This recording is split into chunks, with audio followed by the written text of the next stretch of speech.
Bonjour à tous et bienvenue sur cette session. La finance fait-elle une place juste aux femmes? Alors dans le monde de la finance moderne, une question se pose. Où sont les femmes? Je ne vais pas vous chantonner une chanson de Patrick Juvet, non. Seulement 2% des banques dans le monde sont dirigées par des femmes, selon le FMI. Aucune femme n'a jamais dirigé une grande banque française. Et puis seulement 15% des gestionnaires d'actifs sont des femmes. Voilà quelques chiffres pour démarrer la discussion. Même chose dans le domaine du capital risque. Les femmes ne représentent que 12% des sociétés dirigeantes dans les fonds du capital risque. Alors est-ce que c'est parce que le secteur de la finance véhiculerait une image culturelle dissuadant les femmes de poursuivre une carrière?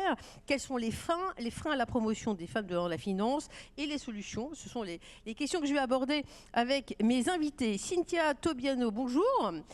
Vous êtes la directrice générale Deputy CEO de Edmond de Rothschild. Et ça va bien, en 2024, les actifs sous gestion ont atteint, si je ne m'abuse, 184 milliards, plus 12%.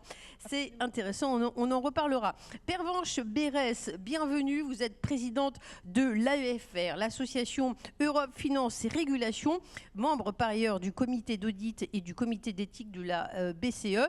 Et je vous invite au dernier numéro de la revue d'économie financière, Femmes et Finances, précisément.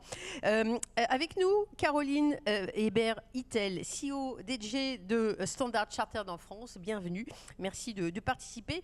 Sur le panel avec nous, Madame Vanessa Holz, directrice générale de Bank of America Securities Europe. Bienvenue. Merci d'être avec nous. Et puis, il en faut un représentant de la jante masculine, l'incarnation de l'homme, bien sûr. Je plaisante. André Guy-Turoche, vous êtes directeur des affaires sociales pour l'Association française des banques, organisme professionnel des banques commerciales. Alors, dès son premier jour, lors de son investiture à la Maison-Blanche, oui. Et oui, Madame Veil, bien évidemment, excusez-moi, j'ai lu un petit peu vite la ligne. Madame Véronique Veil, bien évidemment, présidente de CNP Assurance, President of Advisory Board, Women in Finance, et donc tout à fait légitime pour parler de tous ces sujets. Dès son premier retour à la Maison-Blanche, le président Donald Trump a signé un décret exécutif déclarant illégaux les programmes de DEI, diversity, inclusion, tout cet héritage du mouvement des droits civiques des années 60. Et une missive a été envoyée aux entreprises françaises interdisant effectivement ces programmes internes de lutte contre les discriminations. Comment réagissez-vous à ce mouvement initié par Trump contre la diversité? Je me tourne vers Madame Caroline Hébert-Hittel. Vous êtes CEO chez Standard Chartered Bank, groupe très diversifié. Comment vous lisez ces derniers changements dans la tendance? Écoutez, pour être tout à fait clair, je crois est-ce que ça fonctionne? Oui. C'est un peu triste. Ce genre de décision. Nous, de notre côté, en fait, on a en même temps, et c'était au moment de Davos, on a réaffirmé nos valeurs, qui sont des valeurs de diversité et d'inclusion. Donc je dirais, chaque entité, chaque institution a l'occasion de s'exprimer. Et notre patron s'était exprimé très très clairement en disant que lui, il réaffirmait ces valeurs-là. Alors je pense que quelque part, alors la banque que je représente ici, c'est Standard Chartered Bank, est une banque qui est dans les marchés émergents, pour laquelle je dirais la diversité fait complètement partie de son ADN. Et donc on est présent dans 53 marchés, on a 130 nationalités. À Paris, on est entre guillemets toujours un petit bureau de 130 personnes avec 30 nationalités. Donc la diversité, c'est évidemment la diversité de genre, mais enfin ça englobe tout type de diversité, et je pense que c'est extrêmement important. Est-ce que vous avez des femmes dans le top management précisément? Oui, bien sûr. À part vous. On a un tiers de femmes qui sont dans des rôles de leadership, donc 33%. On devrait être à 35% d'ici fin de l'année. Et on a des femmes CEO dans 15 pays.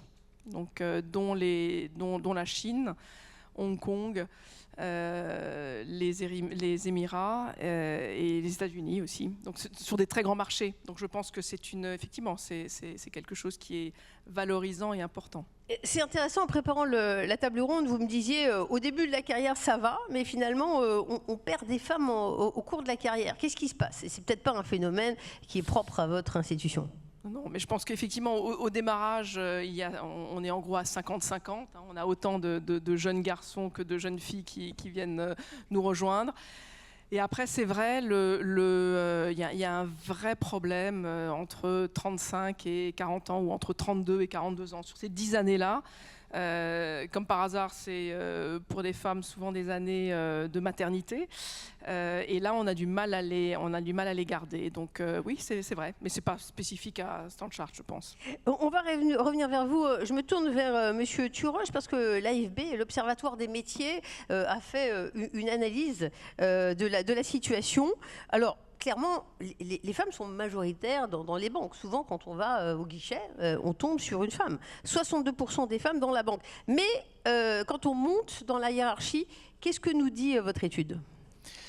Alors, effectivement, on a plus de femmes que d'hommes dans la banque en règle générale. On a, comme vous l'avez indiqué, des politiques de recrutement assez égalitaires là-dessus. On n'a pas trop de sujets, même si on constate quand même des tendances à embaucher un peu plus d'hommes dans les Bac+5. Et quand c'est pour des métiers cadres, et ensuite plus de femmes Bac+5 quand c'est des métiers de non-cadres, par exemple. Donc on trouve quand même ces écarts au démarrage. Et ensuite, pour ce qui est de la promotion, on a un taux de promotion des femmes qui est supérieur à celui des hommes. Donc c'est assez intéressant. Donc on voit bien qu'il y a cette dynamique positive. Mais aussi ce taux est plus élevé parce qu'il y a aussi plus de femmes dans les plus bas niveaux où il y a le plus de promotion. Donc vous voyez que un chiffre cache souvent une autre réalité. Donc il y a une démarche assez positive de promotion. On perd à un moment, effectivement, dans cette problématique très forte que j'appelle la période de parentalité. Et on voit bien que nos taux de promotion des femmes versus hommes entre 30 et 35 ans et 35-40 ans, c'est 3 points d'écart, hein, mais c'est 3 points en faveur des hommes qui se réinversent ensuite. C'est-à-dire qu'ensuite, entre 40, 45 et plus, les femmes sont plus promues que les hommes dans les métiers d'encadrement. Mais en clair, elles ne rattrapent jamais le retard pris sur la période 30-40. Et on voit bien des courbes assez intéressantes. Je tiens mon micro, je ne peux pas vous faire le petit dessin, mais grosso modo, une courbe, les hommes-femmes partent au départ au même moment, ils se séparent, on voit bien les courbes qui se séparent et qui se rejoignent vers la fin. Donc il y a bien un moment où on se rejoint, simplement, il y a un retard qui est pris, qui est difficile à combler, et c'est un vrai travail que doivent faire à la fois les managers, les RH, etc. Il y a différents métiers dans la banque, évidemment. Quand on parle de fonction RH, de fonction com, les femmes sont pléthoriques. Quand on va sur le trading floor, il y en a un petit peu moins. Vous pouvez nous parler, il y a des métiers genrés dans la banque ? Il y a bien évidemment des métiers très genrés dans la banque. C'est d'ailleurs l'une des causes principales des écarts de rémunération. Parce que là aussi, on a des chiffres très variés. Si vous prenez les chiffres d'ARES, l'écart homme-femme, c'est 35%. C'est énorme. Mais si vous prenez, vous raisonnez par niveau de la convention collective A, B, C, D, E, F, G, etc., l'écart, il est en faveur des femmes sur tous les techniciens des métiers de la banque. En clair, en moyenne, elles gagnent plus que les hommes. Et elles gagnent moins que les hommes côté cadre, mais jamais au-delà de 4% sur la médiane. Alors vous allez me dire 35% d'un côté et puis pas plus de 5% d'écart par niveau. C'est quoi ? D'où vient ce grand écart ? Ce grand écart, il vient de ce que vous venez de dire, c'est-à-dire qu'aujourd'hui, les métiers genrés pèsent énormément dans les écarts salariaux moyens, puisque là où on gagne le mieux, c'est dans les fonctions de BFI, qui sont essentiellement des ingénieurs, et il y a beaucoup moins d'ingénieurs femmes que d'ingénieurs hommes. C'est un sujet sur lequel la finance doit se pencher également, et pas que. Mais quand on voit qu'aujourd'hui, l'école polytechnique a perdu 10 points de présence de femmes parmi ces nouveaux étudiants l'année dernière, et vu que les polytechniciens sont les dirigeants de demain, il y a de quoi, voilà, il faut se poser la question en tout cas. Donc c'est la faute de Polytechnique ou plus sérieusement, vous me parliez de la réforme Blanquer en supprimant l'option mathématique qui impacte le vivier des banques vraiment très en amont. Autre question avant de faire circuler la parole, merci pour la patience de nos invités. Il y a quand même le sentiment que les banques françaises se sont embarquées sur cette question dont on parle de la diversité. C'est plus une question de timing, du rythme auquel les politiques sont mises en œuvre. Le fait que, par exemple, la fédération bancaire est la première fédération quasiment en France à avoir signé en 2006 un accord égalité professionnelle montre clairement qu'on est engagé de longue date. Ça, c'est le premier point. Ensuite, toutes les banques ont des accords égalité. Ça, c'est très important. Donc, il y a un travail qui est fait avec les partenaires sociaux. Et il y a aussi un travail qui a été fait par le top management. Dans l'étude que vous citiez tout à l'heure, qu'a fait l'Observatoire des métiers de la banque, il y a un point qui est très important. Là où le top management est très engagé, ça marche. Là où il l'est moins, ça ne fonctionne pas. Donc ça veut dire que le fait que les dirigeants, les CEO des banques mettent une impulsion et demandent des résultats, quitte à faire un petit peu de quota, comme on dit, parce que c'est un sujet qui est très décrié, mais qui finalement a aussi su porter ses fruits, donc c'est important. Eh bien, si le top management s'implique très fortement, ça embarque l'ensemble. Croisez ça avec la négociation des partenaires sociaux que je représente, eh bien, in fine, vous arrivez à des écarts, comme je vous l'ai dit, en réduction dans tous les niveaux. Aujourd'hui, je pense dans la banque, on est quasiment à travail égal, salaire égal sur les fixes. Bon, il y a un petit travail à faire, je le signale, sur les variables. On peut encore faire un effort, cher manager, sur les parts variables, c'est très important. Et donc, voilà, il y a un progrès, il y a des budgets pour essayer de compenser les écarts salariaux. Vous savez, le fait on prend les écarts salariaux hommes-femmes, et s'ils sont supérieurs à 5% qui ne sont pas expliqués, on fait des augmentations spéciales. Là aussi, ça doit progresser. On veille à les faire après les évaluations annuelles pour que le manager ne soit pas tenté de mélanger tout ça. Donc, vous voyez qu'il y a une formation aussi des managers qui est très importante. Et puis, il y a tout l'engagement qu'ont pris les banques au travers de leurs associations comme Financiel, par exemple, etc. Donc, vous voyez à quel point... Voilà. On va parler également de cet exemple, Edmond de Rothschild, Cynthia Tobiano. Vous êtes effectivement dans ce groupe, 2600 personnes. Et on sait que quand Madame Marianne de Rothschild a pris les commandes, certains ne voyaient en elle qu'une femme de. Et on a l'impression que là, c'est un groupe de femmes. Vous me disiez, dans le management, racontez-nous la dimension féminine d'Edmond de Rothschild. Alors, pour le coup, je reviens sur les chiffres que vous mentionniez au début. On fait partie des 2%, puisqu'on est dirigé par une femme. Moi, je suis deputy CEO, pareil, une femme. Peut-être notre spécificité encore plus, c'est d'avoir une base d'actionnaires individuels, d'être un groupe familial et d'avoir 100% de femmes dans notre capital. Et un management qui est, je pense, au niveau du comité exécutif, on est un tiers de femmes. Et au niveau du management dans son ensemble, c'est la moitié des femmes. Bravo.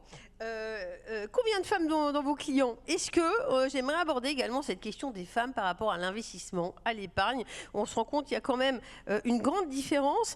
Et je vais vous dire ce que j'ai lu, que je trouve, vous me dites si c'est vrai. Les femmes, si on parle des dépenses, elles dépensent plutôt le liquide, ce qui se passe, ce qui s'évapore. Les hommes pour le solide, pour ce qui durerait. C'est-à-dire que les femmes s'occuperaient des tâches domestiques, je parle de manière générale, elles font les courses, elles passent à la pharmacie. Les hommes assument leur part de dépenses en payant pour le reste, les meubles, la voiture. Est-ce que dans le comportement de vos clientes, vous observez des choses comme ça? Même si ce n'est pas tout à fait le client ordinaire. Ce n'est pas exactement les mêmes segments, je dirais, mais ce qu'on observe côté banque privée, c'est ce que les études de McKinsey montrent.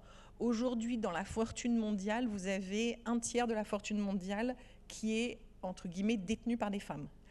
On est en 2025. Les projections, c'est qu'à 2030-2035, ce soit 40 à 45% détenus par les femmes. Donc il y a une vraie tendance plus entrepreneuses, c'est ça? Elles sont plus entrepreneuses. Puis vous avez les évolutions, je dirais, socio-économiques qui font que vous avez plus de femmes entrepreneuses, plus de femmes à des postes de direction. Et petit à petit, ça fait son chemin. Vous avez aussi l'émergence de tout ce qui est de la richesse Moyen-Orient, en Asie ou dans d'autres continents en dehors de l'Europe et des États-Unis où la part des femmes est plus importante. Et ensuite, alors, je dirais que la caricature de la femme liquide et la dépense du foyer et le long terme, je dirais plutôt que nous, on voit des femmes peut-être plus sensibles à de l'investissement qui a du sens. Donc je rapprocherais le comportement investissement des femmes, côté banque privée, aux jeunes, aux nouvelles générations, avec un besoin de plus de sens dans l'investissement. Entendu. Est-ce que, petite question sur la performance, on est dans le rendez-vous annuel de la finance, la performance est quand même le curseur ultime. Est-ce que ça marche quand on est une société féminine? C'est pour ça qu'en préambule, je parlais quand même de la progression des actifs sous gestion, mais racontez-nous, voilà, on peut être une équipe féminine et qu'est-ce que ça donne comme impact sur la performance? Alors, je pense que c'est Harvard Business School qui avait sorti pas mal d'études sur le sujet et le fait que la diversité de façon structurelle augmente la performance ou en tout cas contribue à la performance des entreprises et qu'il y avait une étude qui démontrait que les sociétés qui avaient plus de diversité surperformer leurs comparables sur une période de long terme. Donc ça, c'est un fait établi. Nous concernant, on a la chance, effectivement, je pense, de performer et de revenir à des basiques de conviction profonde que si on veut avoir une représentation des femmes dans nos équipes et si on veut parler à nos clients de demain, et nos clients de demain sont autant des femmes que des hommes, cette diversité, elle est juste obligatoire. Madame Véronique Veil, présidente de CNP Assurance, membre du comité de direction d'AXA, du conseil de Valeo, de Rothschild, Kering. Et j'ai cru comprendre que ces dernières années, vous n'étiez pas spécialement un porte-drapeau de la cause féminine. Vous m'avez dit, je n'ai pas connu de problème de sexisme, de difficultés en tant que femme. Donc c'est possible également dans la finance de faire son chemin et sans se heurter à des plafonds de verre ou autres. Alors, je ne suis pas porte-parole pour moi-même, mais par contre, je suis porte-parole pour les plus jeunes et pour un certain nombre de femmes. Moi, je suis tout à fait d'accord avec vous. Il faut que le top management soit impliqué. Ça, c'est la première chose. Deuxièmement, je pense que les femmes sont leur pire ennemi. Donc, je raconte toujours cette anecdote, mais quand on propose un job à un homme, il demande tout de suite, il dit oui, et c'est quoi l'augmentation? Quand on le propose à une femme, elle dit je ne suis pas sûre d'avoir toutes les compétences, peut-être qu'il faut que je réfléchisse, etc. Et je pense que non, il faut oser. Donc ça, c'est la deuxième chose. La troisième chose, je pense qu'il faut demander également. Parce que moi, je passe pas mal de temps avec des banquiers qui me disent « Oh là là, on n'arrive pas à trouver des femmes ». Alors, il y a certainement le fait qu'un homme embauche plus facilement un homme, mais quand même, par les temps qui courent, c'est quand même bien d'avoir des comités exécutifs diversifiés. Donc, je pense qu'il faut demander. Et pour les managers, il faut oser. C'est-à-dire que peut-être qu'elle n'a pas 100%, mais elle en a peut-être 99%, elle a 99% du talent. Et donc, il faut proposer, il faut prendre des risques. Et ça va dans les deux sens, à la fois en tant que femme et à la fois en tant que dirigeant. Je ne suis pas sûre que ce soit... Je pense qu'on a parlé des ingénieurs, on a parlé du trading. Je pense qu'il y a quand même de merveilleuses carrières à faire. Et je pense qu'il y a des opportunités aujourd'hui qu'on n'a peut-être pas dans le passé, parce que c'est quand même un sentiment général il faut quand même plus de femmes. Les comités exécutifs chez CNP, c'est 50-50. J'ai nommé une directrice générale à la tête de CNP. Je pense qu'on a un vivier, mais à chaque fois, il faut se battre dans les deux sens, c'est-à-dire il faut se battre pour imposer une femme et il faut que la femme accepte de prendre le risque et je pense qu'il y a des opportunités qu'elles doivent saisir. Je comprends que ce sentiment d'imposture, il est un petit peu trop généralisé chez les femmes, d'où ça vient, c'est l'éducation. Et alors si elles ne sont pas prêtes ou si elles ne se sentent pas prêtes, est-ce que c'est à la banque de les accompagner? À quel niveau vous dites, je pense qu'il y a le potentiel chez cette femme? Je pense que ça se voit, ça s'entend. À partir d'un certain moment, on a une certaine expérience et on arrive quand même bien à identifier à la fois les imposteurs et à la fois les gens qui ont du talent et du potentiel. Donc je pense qu'il faut bien sûr les accompagner. Il faut surtout les rassurer au départ, leur dire qu'elles peuvent le faire, faire toutes sortes d'accompagnements. Alors ça peut être mentoring, coach, un patron qui aura du temps pour aider. Mais en général, on n'est jamais déçu. Donc c'est plus pour moi, c'est plus aux femmes de se dire je prends mon destin en main, je demande, je tente ma chance. La pire des choses, ce serait que je n'y arrive pas, mais c'est dommage de laisser passer une opportunité. Vous vous souvenez ce que François Giraud disait ? Dites-moi. Le jour où il y aura des femmes incompétentes à des postes de responsabilité, on aura vraiment réussi. Madame Vanessa Holtz, vous avez réussi. Vous êtes à la tête de la directrice générale de Bank of America Securities Europe. Et beaux exemples, Bank of America, les femmes représentent 50% des effectifs. Est-ce que c'est pas venu naturellement? C'est quoi, une affirmative action? Racontez-nous quelle est la situation. Et puis effectivement, il semble que vous avez des rôles modèles. D'ailleurs, les femmes qui sont ici sont des rôles modèles. Peut-être qu'il en faut pour attirer vers le haut toutes ces jeunes femmes qui se questionnent sur leur orientation. Alors, je pense qu'il en faut, effectivement, et vous avez raison, il y a 50% de femmes chez Bank of America.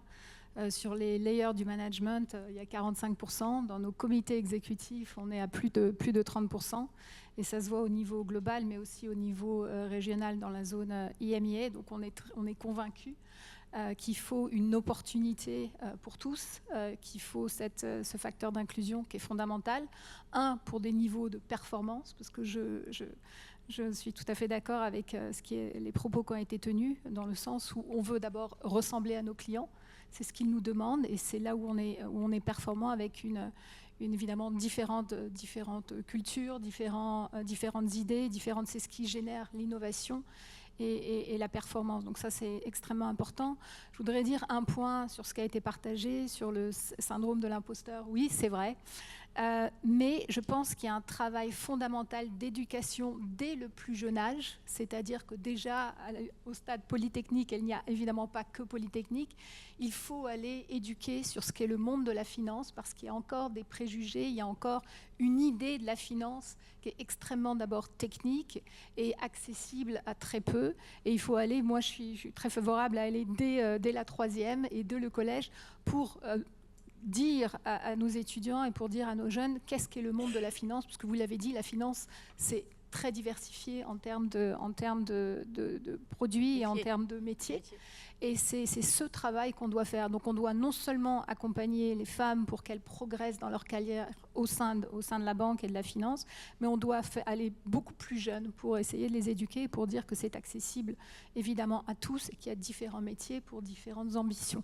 Donc ça, je pense que c'est extrêmement important. Et il y a des femmes à des belles positions, effectivement, chez vous, la responsable au niveau global pour les marchés de change, je crois, Julie Curtil, on peut citer des femmes à responsabilité. Oui, il y a beaucoup de femmes à responsabilité. Moi, j'ai commencé ma carrière sur le trading, donc effectivement, il y a je ne vais pas vous dire mon âge, mais il y a quelques décennies, on dirait. Vous vous sentiez un petit peu seule? Et effectivement, à l'époque, c'est vrai que sur le trading, ça se comptait en moins de 2%, je dirais. Là, on a fait énormément d'efforts pour recruter des femmes, mais en faisant ce travail d'éducation, quand j'allais sur parce qu'on fait des campus, des recrutements sur les campus, et quand je disais qui veut faire des rotations sur le trading, sur le sales, etc., j'avais 90% d'hommes qui levaient la main pour le trading et très peu de femmes. Donc il y a cet effort à faire. Et il y a aussi, de la part des femmes, à faire elles aussi beaucoup d'efforts. Il y a énormément de choses qui ont été mises en place. Il y a beaucoup de moyens. Il y a beaucoup de détermination et de volonté des banques de recruter des femmes. Elles doivent, elles aussi, faire leur part et utiliser ces moyens, utiliser ces networks, utiliser et être proactives dans la manière d'aborder. Il faut arrêter de se regarder comme la seule femme, comme on dit, in the room, et de se dire en fait qu'on a les compétences, qu'on a les capacités et qu'on a tout autant de chances de réussir que n'importe quelle personne. Si on va sur le terrain pratique, peut-être que la finance renvoie une image, à tort ou à raison, de difficultés sur la manière de concilier la vie professionnelle et la vie personnelle. Cynthia Tobiano, vous m'expliquez, vous me racontiez, un homme, ça ne le dérange pas de dire non, à 18h je peux pas, peut-être qu'il a tennis ou peut-être qu'il fait quelque chose de très intéressant, tandis qu'une femme, elle va avoir tendance à s'excuser, oh là là, il faut que j'aille chercher mes enfants. C'est un des dérivés du syndrome de l'imposteur, le besoin toujours de s'excuser, de se justifier, alors que effectivement, je trouve que les hommes n'ont pas cette tendance-là, et un non, il n'y a pas d'explication. Une femme a toujours tendance à s'excuser. Et du coup, comment vous faites? Vous me dites, ça vous arrive de faire des réunions tardives, mais pour autant, votre vie personnelle, je ne veux pas dévoiler votre intimité, mais vous me l'avez raconté, c'est possible de mettre des stops et pour autant de s'organiser. Et de trouver les créneaux. Moi, j'avoue, j'y prends un certain plaisir de prendre les créneaux qui arrangent les femmes. Donc c'est en général après le coucher des enfants. Et là, tout d'un coup, vous êtes dans une dynamique où c'est les hommes qui râlent parce qu'il se trouve que c'est un peu tard. Ouais. Et donc, du coup, je leur explique que c'est très bien, comme ça, ils pourront coucher leurs enfants. Oui, vous me disiez, je m'arrête de 19h à 20h, quelque chose comme ça, pour dîner avec mes enfants, hein, pour être clair. Et OK pour rendez-vous à 21h. Et là, la moitié des urgences n'étaient plus des urgences. Absolument, absolument. J'ai un protocole entre 20h et 21h, c'est pour les enfants. Et les urgences après, et tout d'un coup, il n'y a plus beaucoup d'urgences, absolument. Alors, Pervenche Berès, vous venez de la politique, hein, vous avez été députée, et on pourrait se dire que peut-être que la finance vous paraît plus cool de ce point de vue. On sait que la dureté de la politique vis-à-vis des femmes, dites-moi si je me trompe. Vous avez connu le sexisme vous-même ? Comme toutes les femmes dans cette salle, j'en suis absolument certaine. Non, mais je voudrais féliciter Paris Europlace. Parce qu'à l'heure de la sieste, on a une table ronde sur la place des femmes dans la finance. Et dans cette séance... Personne dormait, hein. Non, mais ne ralentissez pas le rythme. C'est ceux qui sont formidables. Non, mais dans cette session, on a 3 keynote speakers. Alors, sur la partie modération, normalement, on devrait avoir plus de femmes, parce que normalement, c'est un boulot pour les femmes. Mais là, on en a 7 sur 4, en incluant, 7 hommes pour 4 femmes, en incluant cette session. Et en speaker, en incluant cette session, on est à 19 femmes pour 33 hommes. Si je sors cette session, on est à 15 femmes pour 32 hommes.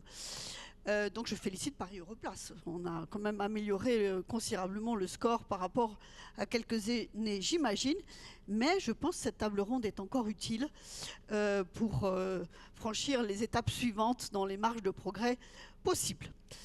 Une fois que j'ai été très désagréable, mais je suis souvent invitée pour ça, C'est pour ça que j'ai pas commencé tout de suite avec vous. Merci de votre question, Fabienne Lissac. Moi, effectivement, je viens du monde de la politique et je considère que dans le monde de la finance, il y a encore beaucoup de marge de progrès et que les deux se tiennent considérablement. C'est parce qu'on avance dans le domaine politique qu'on peut avancer dans le domaine de la finance et réciproquement. Le politique et l'économique se tiennent la barbichette, si j'ose dire, d'une certaine manière. Simplement, dans le domaine politique, l'objet social, la raison d'être, c'est l'exercice du pouvoir. Donc le malthusianisme y est plus développé encore, je vous rassure, que dans le domaine de la finance. Il n'empêche que dans le domaine de la finance, il y a un levier qui me semble être efficace et utile pour progresser, qui est aussi lié à l'objet social de la finance, qui est la performance. Et je pense que c'est un angle qu'on a intérêt à développer et à mettre en avant, y compris si on veut continuer à poursuivre des objectifs qui, pour la finance européenne dans le monde où nous sommes aujourd'hui remis en cause par un certain président élu aux États-Unis, doivent être tout en haut de notre agenda. Et j'en veux pour preuve la tenue de cette table ronde qui parfaitement coïncide avec la nécessité de maintenir cet appel à la diversité au titre de la performance, de maintenir ces objectifs ESG au titre des objectifs de soutenabilité de la planète. Et de ce point de vue-là, je vous invite à regarder une étude que vient de produire la LSE, le London School of Economy, qui indique que le comportement d'investissement des femmes sur les 2 facteurs principaux d'émissions de CO2, à savoir le transport et l'alimentation, qui sont 2 facteurs qui comptent pour 50% des émissions de CO2, sur ces 2 facteurs, les femmes consomment 26% de moins de CO2 que les hommes, pour plein de raisons, mais pas uniquement parce qu'elles ne conduisent pas des Ferrari ou ne sont pas adeptes du barbecue. Aussi, sans doute, par conscience. Ce qui signifie que si tout le genre humain adoptait cette stratégie de consommation, les objectifs de Paris en 2030 seraient dépassés. D'où l'importance de cette maintien, de cette vigilance par rapport à la diversité.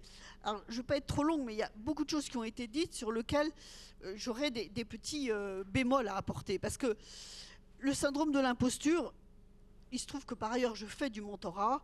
Et quand je commence par interroger les femmes, les talents que je vais accompagner, et sur les 3 ou 4 qui participent aux sessions, il y en a toujours une qui met en avant le syndrome de l'imposture. Alors là, je commence à rigoler, puis on commence à travailler. Oui, une femme commence par dire « mais est-ce que je vais être compétente ?» tandis qu'un homme se dit « mais comment est-ce que je vais exercer le pouvoir et combien je vais gagner d'argent ?» Je suis absolument d'accord. Mais il ne faut pas croire que c'est de la faute des femmes. C'est pas la faute des femmes. Ça commence très tôt. Ça commence, et c'est pas un problème de X, c'est pas un problème de la fédération bancaire. Alors c'est où? Ça commence à l'éducation. Dans ce numéro de la revue de l'économie financière, pour lequel je fais un tout petit peu de publicité, mais je vous invite vraiment à lire parce que c'est un numéro absolument passionnant, qui a fait l'objet de 4 articles dans un grand quotidien du soir ce week-end. Il y a un article très intéressant sur la recherche, et qui dit que dans le monde de la recherche où les quotas n'existent pas, eh bien une femme ne devient pas chercheur, ou les prix Nobel de femmes, il y en a 3 en économie. Et ce qui signifie que la prise de conscience, il ne suffit pas de se réveiller au moment où on constate que pour appliquer les quotas, le compte n'y est pas tout à fait, il faut un peu pousser. Il faut aller au point de départ. Et ce que dit aussi un des articles de cette revue, c'est que ça commence au moment de l'argent de poche. Alors je suis sûre que vous allez toutes me dire que vos enfants ont droit sont à parité. Il n'empêche que je ne sais pas comment, il y a des études qui montrent le contraire. Et que si vous avez moins d'argent, eh bien vous apprenez moins à le dépenser et vous apprenez moins à épargner. Et quand ensuite vous vous retrouvez dans le quart de famille monoparentale, 85% piloté par des femmes, dirigé par des femmes, eh bien vous vous retrouvez en situation de pauvreté. Donc il y a un intérêt de la femme à se saisir de ces questions, à la fois en offre pour le service financier, mais aussi dans sa capacité à maîtriser son autonomie financière, qui reste un sujet de société remis en cause tous les jours, quels que soient les acquis qu'on va faire dans notre société, y compris grâce aux quotas. Merci Pervenche Berès, on va y revenir. Effectivement, dans la recherche, j'ai lu qu'au CNRS, les femmes représentent 41% des chargés de recherche en économie, et dès qu'on parle des directeurs de recherche, on est tombé à 30%, mais je ne suis pas sûre que les chercheurs soient présents aujourd'hui, mais un sujet effectivement abordé. Quand on regarde les causes, vous avez parlé en préambule des chiffres, c'est bien d'avoir un état de la situation. Et en même temps, je me demande s'il ne faut pas dépasser les constats statistiques. Vous regardiez la présence dans cet événement. Mais est-ce qu'il ne faut pas interroger effectivement les mécanismes économiques, sociaux, culturels qui perpétuent ces inégalités de genre? On parlait tout à l'heure de comportements constatés chez les femmes de manière schématique, peut-être plus de sens dans leur attente vis-à-vis d'un investissement, et peut-être moins de risques par l'aversion au risque. On me dit que effectivement cette crise majeure mondiale de 2008 suite au subprime, les Lehman Brothers, si ça avait été les Lehman Sisters, est-ce que il y aurait eu une crise un petit peu moindre? Certains, d'aucuns le pensent. Est-ce que vous croyez effectivement, vous qui travaillez mesdames chez Bank of America, chez Edmond de Rothschild, quelle est votre lecture effectivement de ce point-là? Je vais répondre parce que comme j'étais dans le trading, évidemment, je suis théoriste. Vous avez pas mal concerné. Donc en fait, oui, il y a des études qui ont été faites en disant que les femmes sont plus averses au risque et qu'elles essayent évidemment que leurs performances sont peut-être plus mesurées dans le sens où elles diversifient le risque plus et elles ont moins d'appétit au risque. Donc certainement une gestion plus prudente.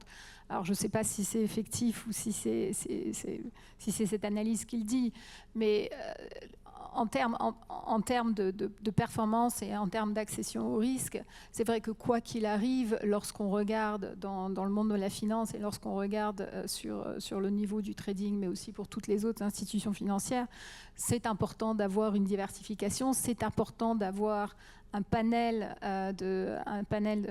d'opérateurs de marché qui ont des vues divergentes, qui ont des vues qui s'offset et qui ont cette capacité à gérer le risque sans être extrêmement directionnel. Donc nous, c'est ce qu'on nous apprend dès le départ. Donc je ne sais pas si c'est typiquement féminin ou masculin, mais quoi qu'il arrive, dans la diversité des positions, c'est ce qui est fondamental.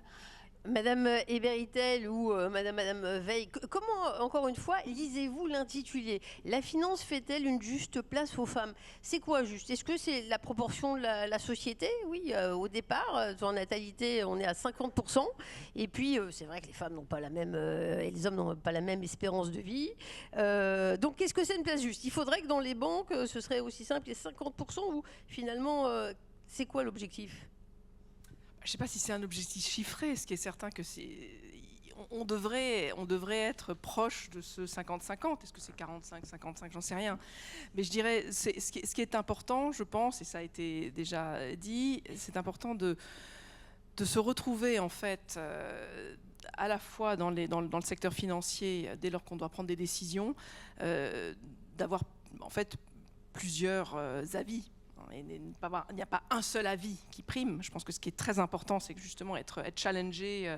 Et ça, plus on est divers quelque part, plus on aura peut-être un peu plus de... une façon un peu plus non homogène, je dirais. Je crois que c'est ce qui est important. Et il n'y a pas de chiffre. Je pense que l'idée, c'est d'abord d'avoir la bonne personne au bon poste, quel que soit. Ça reste quand même très important d'être The right person at the right place. Exactement. Je pense que ça reste très vrai. Et puis avoir la diversité, parce que moi je crois fondamentalement que quand on est une équipe complémentaire, avec des backgrounds différents, avec culturellement, ces différences-là sont extrêmement, non seulement enrichissantes, parce que je pense que ça c'est important aussi, d'avoir du plaisir de travailler dans des groupes divers, c'est aussi un enrichissement de tous les jours. C'est un enrichissement, c'est une façon d'apprendre, de se remettre en question aussi. Je revenais à Madame Veil sur cette formulation juste. C'est pas l'idée de dire c'est pas juste. On n'est pas dans la cour de récréation.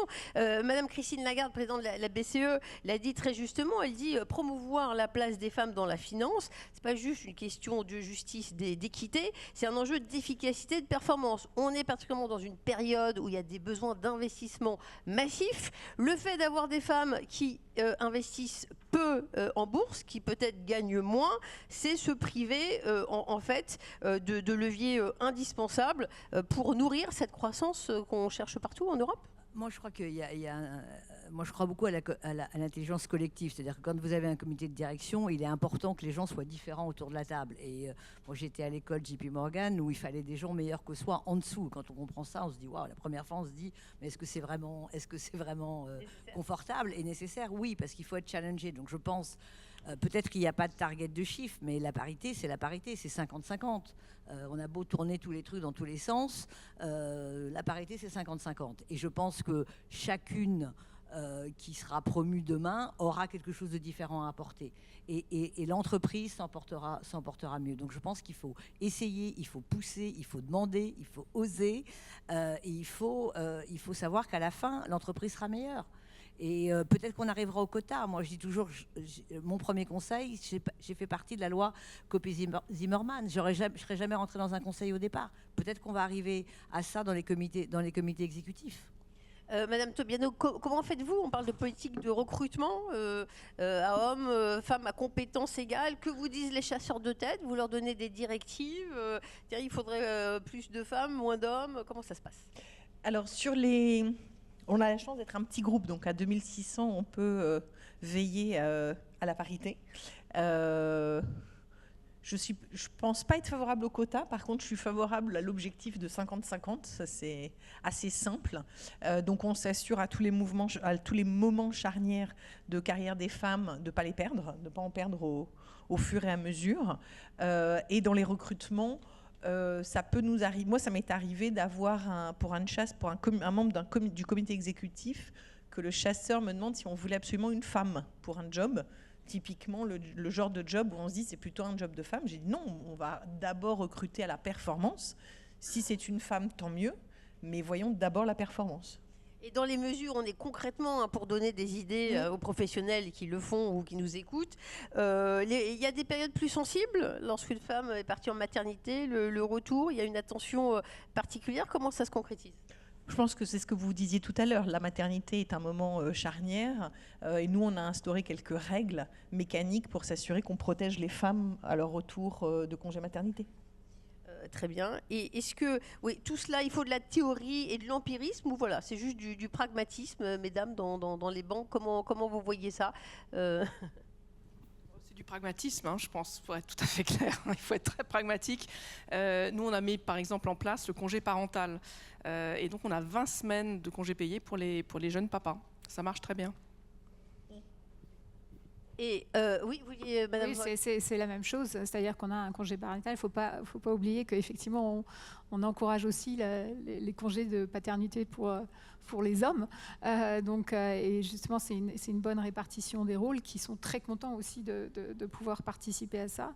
Et pour le retour à la maternité, on a un programme qui, justement, pendant des semaines bien avant le retour au bureau, on accompagne les femmes et les hommes, mais les femmes en priorité pour justement qu'elles se reconnectent effectivement avec leurs collègues, avec le monde dans lequel elles vivent, et surtout pas qu'elles arrivent du jour au lendemain en ayant l'impression de débarquer. Donc on a ce programme qui est très important et elles sont tout au long du congé maternité en contact avec leur manager, avec le desk pour qu'elles gardent cette connexion. Si elles le veulent, bien entendu. Monsieur Turoche, vous voulez rebondir ? Oui, rebondir, c'est que en fait, le sujet du congé maternité, aujourd'hui, il est vraiment réglé depuis de nombreuses années. 100% des banques en France ont un programme de retour. Aujourd'hui, l'alerte, ce que je vois moi dans les chiffres, c'est pas la maternité. On fait attention au salaire, à tout. C'est super. C'est sur le retard qui est pris ensuite. C'est vraiment dans le partage de la parentalité sur les 10 années qui suivent qu'il faut surveiller. C'est ça notre objectif aujourd'hui. La maternité, il faut le garder bien sûr. Attention, on reste vigilant. Rien n'est jamais gagné. Mais c'est pour moi un combat qui est aujourd'hui acquis. La parentalité et le partage, ça ne l'est pas. Moi, je trouve un chiffre qui est intéressant. On a 15,5% de femmes à temps partiel, 1,9% d'hommes. Voilà. Pour moi, ça c'est voilà. J'ai terminé. C'est les femmes qui vont chercher les enfants. J'ai terminé mon intervention. C'est un point qui est important. Et donc, ce travail de la parentalité, pour moi, il est clé sur les 10 années. Et c'est là où il faut être inventif. Et pourquoi pas aussi les quotas. C'est plus un tabou. Il y a 10 ans, quotas, c'était terrible. Aujourd'hui, il y a les quotas Zimmermann, mais aujourd'hui, il y a les quotas chez les cadres dirigeants et parmi les cadres dirigeants et parmi les instances dirigeantes. D'ailleurs, c'est intéressant. La loi Rixin distingue les deux. Et aujourd'hui, on voit bien là le travail que font les banques pour essayer de répondre aux quotas. Donc c'est le côté un peu bâton, même si on a dit tout à l'heure qu'on avait des dirigeants plutôt engagés, je le crois sincèrement, sur ce combat, mais aussi pour faire avancer les choses. Vous savez, tous les ans, nous mesurons l'égalité homme-femme, et on progresse chaque année. Mais les syndicats me disent, c'est super vos progressions, mais en fait, nous, on a calculé, il faut 150 ans pour arriver à l'égalité. Monsieur Turoche. Mais on les a pas là, nous. Madame Ferrand, je verrai. Non, moi je crois beaucoup aux quotas, parce que nous sommes la moitié du ciel, mais je sais pas, ça a du mal à se refléter naturellement dans l'exercice du pouvoir sur la Terre. Donc, et le quota est un moyen d'améliorer ce naturel et de permettre qu'il soit rétabli. Et c'est très important parce que si on a cette discussion aujourd'hui, si on constate cet état de fait, c'est qu'il y a un problème. Et donc il faut aussi regarder en face quels sont les outils qu'on a pour résoudre ce problème. Il y a les femmes qui sont en position de leadership, vous êtes nombreuses autour de la table, je comprends que vous l'exercez de manière très engagée et c'est très important, avec cette fonction de rôle modèle que l'on reconnaît de plus en plus, qui nous vient de la sociologie américaine, comme quoi il y a beaucoup de choses positifs qui nous sont arrivés de l'autre côté de l'Atlantique. Mais il y a aussi cette stratégie des quotas qui est indispensable et qui fait que la France est un pays où, du point de vue de la représentation dans les conseils d'administration, la loi Copé-Zimmermann, vous avez dit que vous en avez bénéficié pour être membre d'un board. Moi, j'ai bénéficié de la loi Rocard pour être députée européenne. J'en rougis pas et c'était très bien. Bon. Et la loi Rixin est aussi une contribution qui va dans le même sens. Et de la même manière, la loi sur les congés parentaux est un élément de progrès. Mais je voudrais dire deux choses. La première, c'est que il faut faire attention à ne pas mettre entièrement le focal sur les enjeux de la maternité et de la suite. Parce que, alors j'ai pas d'études, mais s'il y a des étudiants dans la salle et qui voulaient faire une étude là-dessus, je pense que ça serait intéressant de regarder quels sont les parcours de carrière des femmes qui n'ont pas d'enfants. Parce qu'il n'y a pas que le handicap, entre guillemets, où il n'y a pas que la question de la maternité dans le comportement culturel vis-à-vis d'une femme dans l'univers de la finance. Il y a aussi ce que l'on traîne et ce que Christine Lagarde, dans une vidéo qu'elle a faite pour l'introduction de ce numéro de la revue, où je vous invite à lire son On a bien compris. où elle dit il y a des obstacles puissants et invisibles. Et ces obstacles puissants et invisibles, ça n'est pas que la question de la maternité. C'est aussi une question du rôle de l'homme et de la femme par rapport à la finance, qui ne sont pas perçus de la même manière. Et pour répondre à votre question sur l'objectif, qu'est-ce que c'est ? Oui, c'est 50-50. Puisque la finance, c'est quoi ? La finance, c'est un outil pour financer le contrat social, pour financer la société dans laquelle on veut vivre. Et dans cette société, il y a 50% de femmes. Donc il faut bien que ce que représentent les femmes, leurs besoins d'investissement, leur vision de la société, soient incarnés par ceux qui ont vocation à la diriger du point de vue de la finance. Alors, on revient un instant sur ces lois qu'on évoque, mais les gens ne savent pas nécessairement. D'abord, il y a eu la loi Copé-Zimmermann, qui fait que la proportion de chaque sexe ne peut pas être inférieure à 40% dans les conseils. La création de l'index de l'égalité professionnelle en 2018, qui permet de mesurer les écarts de rémunération, d'augmentation, de promotion. La loi Rixin 2021, effectivement, qui va encore entrer en vigueur en 2026, qui étend les quotas au comité de direction, au COMEX. Est-ce que ça a vraiment impacter les équilibres dans les sociétés et puis, est-ce qu'il ne faut pas passer de la conformité, de la réglementation, c'est très bien, mais à la conviction. Moi, j'ai assisté chez UBS à des réunions pour l'interne, c'est-à-dire les lois, les textes, c'est une chose. Est-ce que pour que les salariés en parlent ensemble d'un service à l'autre et découvrent, j'ai vu la présence de chercheurs du CNRS qui étudient les biais cognitifs, évidemment, tous les uns les autres, et pas seulement dans la finance, on est peut-être influencé par notre environnement. Est-ce que vous faites ça, mesdames, dans vos institutions, au-delà des obligations légales, de vos directives en tant que manager, des réunions internes pour parler de ces sujets de diversité qui sont sociétales finalement? Je pense que moi, je voudrais féliciter l'organisation de la réunion parce que je m'attendais à n'avoir que des femmes dans la salle. Donc moi, le message que je veux faire passer, c'est qu'on n'y arrivera pas les uns contre les autres. Ça, c'est pas possible. La guerre, elle est vraiment pas utile. Je pense que c'est ensemble, et je pense qu'on construit, on explique, on partage ses doutes. Moi, je me souviens quand on essayait de plus mettre des réunions trop tard ou pas trop tard le soir ou pas trop pour les femmes ou pas trop tôt le matin. J'avais des hommes qui venaient dans mon bureau qui disaient merci beaucoup. Mais j'ai dit est-ce que tu peux témoigner? Ah non parce que vraiment ça c'est pas possible. Bon, mais simplement c'est ensemble qu'on va gagner ce débat et je pense que le plus on peut parler ouvertement des unconscious bias, comme on dit en anglais, des points de faiblesse, des points de frottement. Je pense que c'est comme ça qu'on gagnera. Et je suis d'accord sur le congé maternité. Ça gère et c'est pas parfait. On est en permanence sur un fil en déséquilibre, mais bon, on se démultiplie. Et on va à l'essentiel. C'est ça qui est formidable. Alors, la France, paraît-il, ça progresse. Est-ce que si les stéréotypes de genre qui ont eu pour conséquence de faire de l'investissement pendant des années une affaire masculine, on voit que la situation évolue, les femmes sont encore sous-représentées dans le monde de l'épargne. J'ai lu que les femmes, c'est seulement 28% des investisseurs actifs en bourse. Il y a un problème par rapport au placement en bourse. J'ai vu la présidente de Place des investisseurs ici qui fait des actions pédagogiques vis-à-vis de l'éducation financière, vis-à-vis de tous, mais vis-à-vis des femmes. Est-ce que ça fait partie de tout cette cohorte d'actions à mener pour qu'il y ait autant de femmes managers enfin, comme vous? Qu'en pensez-vous, Mme Tobiano? Je pense que c'est... Si je prends l'exemple des banquiers privés ou de la gestion de fortune ou de même la gestion d'actifs, effectivement, c'est des métiers qui sont encore... Alors, c'est pas le trading, mais c'est encore les terres reculées. Donc, on est actif, mais c'est une dynamique qui est en marche. Peut-être maintenant, j'ai envie de dire, de façon assez accélérée, donc qui a comblé son gap par rapport au trading, mais c'est un travail de tous les jours. Madame Vanessa Holt, vous avez eu très tôt apparemment le virus de la finance. Est-ce que vous vous étonnez encore qu'il y ait aussi peu de femmes qui s'intéressent à l'actionnariat en bourse?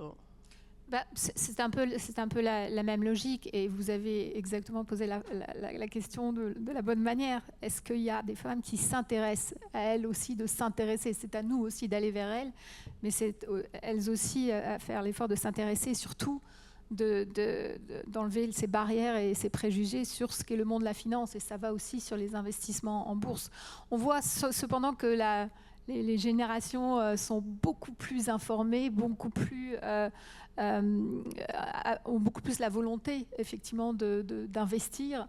Je vois autour de moi le nombre de jeunes étudiants qui créent leur propre start-up, que ce soit des start-up dans la finance ou autres, et qui sont très investis sur l'investissement dans les bourses, dans les crypto-monnaies. Ça, c'est un autre débat. Mais je pense qu'il y a cette volonté, et des femmes entrepreneuses aussi, de vouloir investir, de vouloir s'éduquer en fait sur le monde de la bourse. Donc c'est pas typiquement masculin, et je pense que ça va changer très rapidement dans les prochaines années. Il y a quand même un shift, une tendance qui est qui a fait quand même une différence fondamentale ces derniers temps sur l'attrait de la finance et des investissements et de l'entrepreneuriat, parce que ça c'est fondamental, l'entrepreneuriat des femmes sur ce monde-là. Donc voilà, je suis plutôt optimiste. Il y a plus d'entrepreneuses, il y a plus de femmes. Madame Caroline Hébert-Hittel, est-ce que vous pensez qu'une femme qui vient chercher un financement pour un projet, est-ce qu'elle a moins de chances de l'avoir qu'un homme? Si elle le présente bien, si elle l'a bien préparé, il n'y a pas de raison. Vous voyez ce que je veux dire? Il n'y a pas de raison. C'est une question Question de pitch alors. C'est une question de pitch, c'est une question d'être bien préparé, d'avoir aussi des alliés. Je pense qu'il faut être... on n'est pas seul. Et ça, c'est vrai pour le projet de financement, mais c'est vrai en général. Je pense on pense souvent être seul en tant que femme, et c'est faux. Je pense qu'il faut très vite, et ça c'est vrai dans de nombreuses situations, il faut se créer des alliés qui vous aident. À mon avis, c'est fondamental. Ça m'amène à cette question sur la solidarité entre femmes. On en est à ce chapitre sur les solutions.